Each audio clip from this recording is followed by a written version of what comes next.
My name is Jules Clark. I am from the 7th Ward.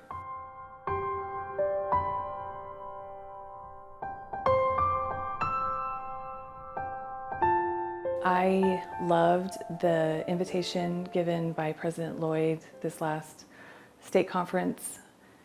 One of them was to take a name to the temple and do all 5 ordinances. So I decided I was going to do it.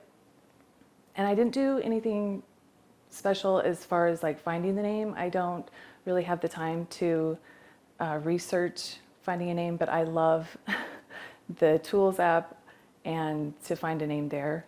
I really like to look at the names that I print off. I like to look at the dates, and in deciding which name I would do, I noticed an Isabel Carpenter that was alive in colonial America. She was born in the 1750s. She would have lived through the Revolutionary War going on. That really stuck out to me, and I thought, Isabel, I really want to do your work. The Orem, Utah temple was recently dedicated, so I found a baptism time on there. And then I looked at initiatory and endowment, but they were all full at Orem. So then I looked at the Mount Timpanogos temple. So I figured, okay, if I go to the Orem temple for the baptism in the morning at around 9, then I could change and get ready and go to the Timp temple for the initiatory, the endowment, and the sealing. So then the day came, and I grabbed her name card. I actually have the baptism one still. And she was born May 5th, which I love number 5. That's my lucky number. 1753, she was born in Connecticut, British colonial America. I went and did the baptism and the confirmation for her at the Orem, Utah temple. And that was a really neat experience just to do one name.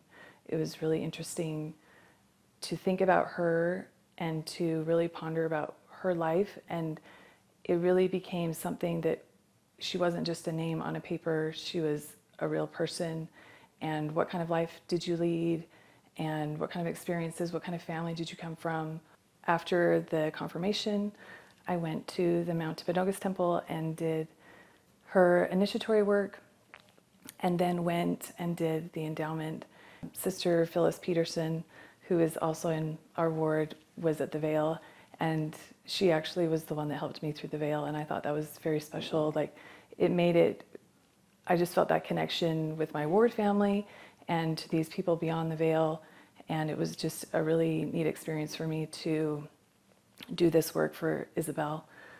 And then I went and did the sealing work for her. I just felt very connected to this person that I had done this, 5 ordinances for in one day, and I realized that that's not typical, but I was glad that I had made the time to do that, to have that experience, and to feel connected to her throughout all of those ordinances and throughout the day, and thinking, wow, this is the one, right? Like Jesus, when he ministered to the one.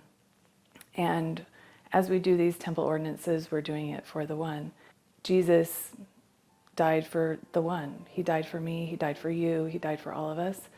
And so that also made me more connected with him as well through this experience. In his house, I feel peace and connection. And I found that when I did this work for Isabel Carpenter, who was born in 1753.